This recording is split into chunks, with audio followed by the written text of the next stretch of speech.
Chers petits amis, je vais vous raconter l'histoire intitulée « Mon petit âne » tirée du dessin animé de Walt Disney. Vous pourrez la suivre dans votre livre et vous saurez que le moment est venu de tourner la page lorsque vous entendrez Petit âne braire comme ceci. Et maintenant, commençons. Cette histoire se passe il y a longtemps, très longtemps. Je peux même dire, sans trop me tromper, il y a presque 2000 ans. En ce temps-là, vivait dans la campagne, près de la ville de Nazareth, un petit garçon qui aimait très fort son petit âne.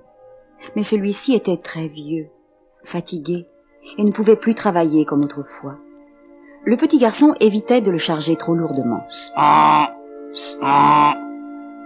Et puis, il lui parlait, tout le temps. « Mon petit âne, mon tout gris, comment vas-tu ce matin? Allons, debout, paresseux, debout. C'est l'heure de te dégourdir les pattes.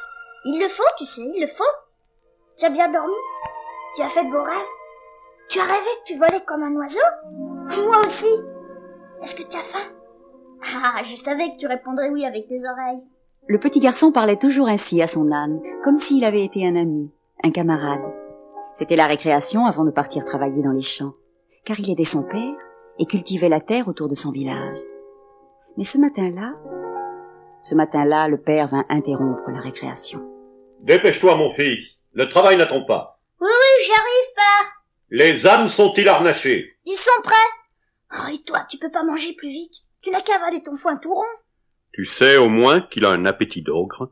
Il travaille 100 fois moins que les autres et coûte tout autant à nourrir. Ah, je crois que je vais le vendre. » Oh non, père, non. Je sais que tu vas être très triste, mais nous sommes pauvres, et j'espère en tirer une bonne pièce d'argent. Je comprends. Mais alors, laissez-moi le conduire à la ville et le vendre moi-même, à un homme très gentil. Si tu le désires, oui, mon fils. Tu partiras à l'aube, et tu reviendras au crépuscule, mais sans ton petit âne. C'est promis, père. C'est juré. Et dès le lendemain matin, ils prirent le chemin menant à Nazareth. Le petit garçon était désolé. Il tentait de se consoler en promettant tous les bonheurs possibles à son petit âne. Tu verras, je te trouverai un maître très gentil. Tu mangeras et tu dormiras quand tu voudras. On te brossera tous les matins. Et tu iras juste te promener dans l'après-midi, en portant sur ton dos une petite fille peut-être. Ils arrivèrent ainsi devant les remparts de la ville. Un garde les arrêta brutalement. « Halte! Qu'est-ce qui t'amène ici, mon garçon ?»« Eh ben, je viens pour vendre mon petit âne, monsieur. C'est le jour du marché. » »« Je sais ça, figure-toi. Tu veux vendre cet âne ? Je connais justement quelqu'un qui peut s'y intéresser. Dans cette rue, 3e boutique à gauche. » Et le petit garçon, marchant aux côtés de son âne, chercha la 3e boutique, à gauche. C'était celle du tanneur. Et le tanneur aiguisait un grand couteau.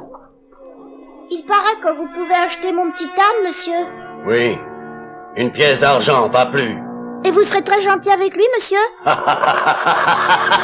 Je lui tannerai la peau très gentiment. Oh, quelle horreur! Oh non, je ne veux plus le vendre. Je le garde avec moi.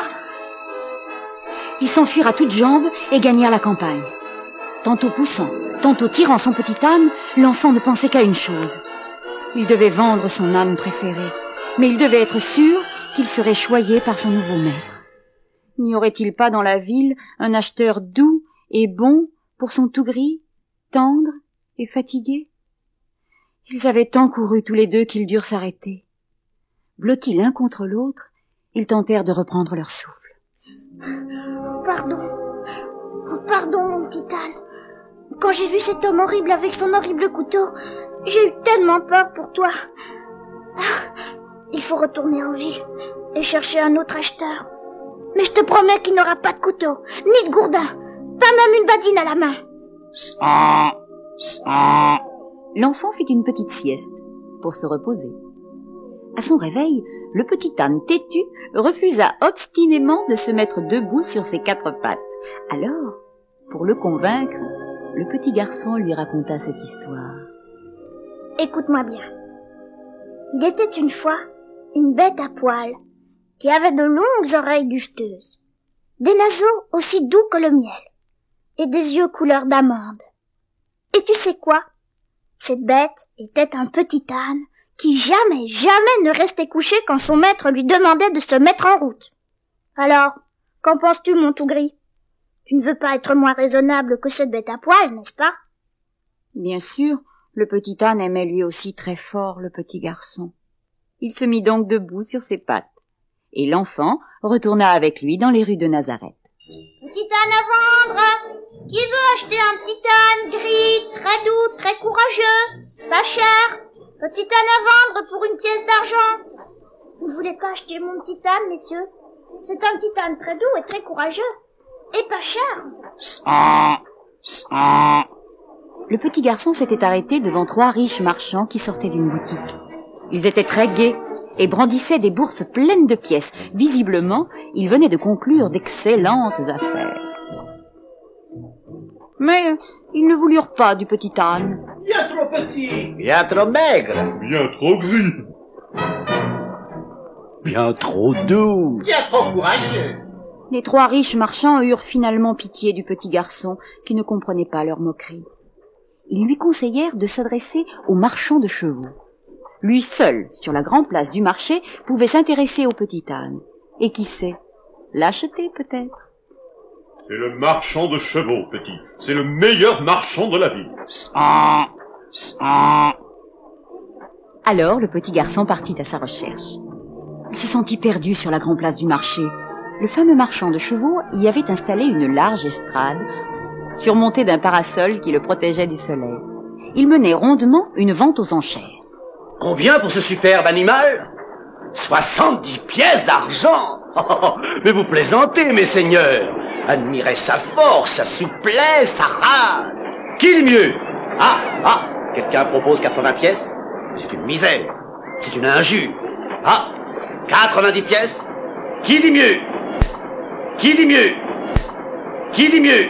90 pièces d'argent une fois? 2 fois? Vendu. Vous faites une affaire extraordinaire. 90 pièces d'argent pour cette bête, c'est donné. Et maintenant, mes seigneurs, je vous présente la merveille des merveilles. Un coursier pur sang, une bête splendide, unique, rarissime. Allons, mes seigneurs, c'est la monture d'un prince. Quoi? 90 pièces? J'ai mal entendu. Le marchand réussit à vendre son cheval de prince après avoir détaillé toutes ses qualités pendant au moins 1 heure. Il avait le pelage le plus beau et le caractère le plus docile de la race chevaline. Il avait aussi le plus petit appétit, les pattes les plus solides, enfin l'échine la plus souple du monde. Soudain, le marchand aperçut sur l'estrade, près de lui, le petit garçon et son âne. Mais qu'est-ce que c'est que ça? Petit âne, monsieur. Il est à vendre. Et toi, tu es à vendre aussi? Je ne comprends pas, monsieur. Tu fais l'âne pour avoir du son. Je ne veux pas de cet animal ridicule sur mon estrade. On ne vend que des chevaux ici. Mais mon âne est digne de l'écurie d'un roi. Admirez, mes seigneurs, cette distinction, ce pelage, ces oreilles, cette queue en panache. Une monture royale, ça. Ne vous moquez pas de lui, je vous le défends. Le petit garçon, furieux et humilié, tenta de faire descendre son âne de l'estrade. Allons, viens, mon tout gris, viens. On ne veut pas de nous ici. Mais les railleries du marchand chatouillaient désagréablement les oreilles du petit âne. C'est un méchant homme qui ne se méfie pas de mon coup de pied, pensait-il. Et paf, d'une seule ruade, il l'envoya par-dessus l'estrade rouler dans la poussière. Dans la bousculade générale qui s'ensuivit, le petit garçon et son âne se sauvèrent à travers les rues de la ville. Ils errèrent longtemps, au hasard, cherchant un refuge. Ils s'arrêtèrent enfin, épuisés, sur une petite place sombre et déserte. Tu as été formidable, mon tout gris. Mais la nuit tombe, et je ne peux pas m'en retourner chez mon père sans t'avoir vendu. C'est affreux. Qu'allons-nous devenir?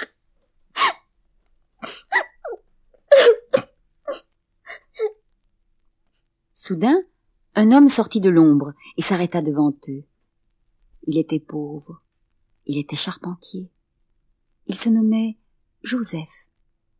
Il avait entendu le petit garçon sangloter dans la nuit. Dis-moi, mon petit, cet âne est-il à vendre?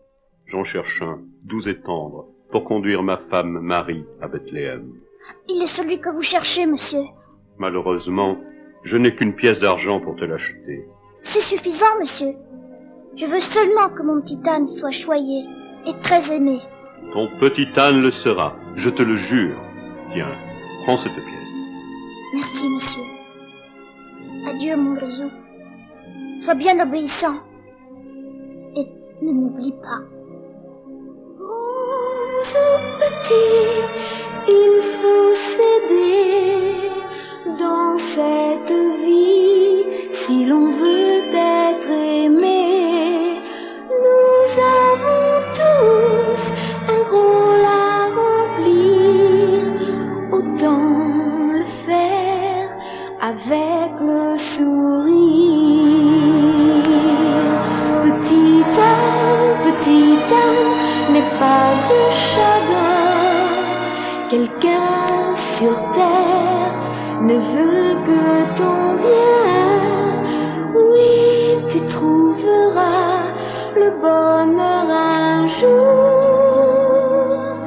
car chacun ici-bas reçoit sa part d'amour.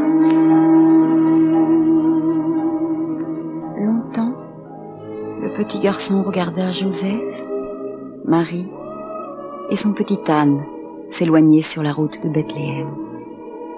Il ignorait encore que petit âne entrait pour toujours dans la légende.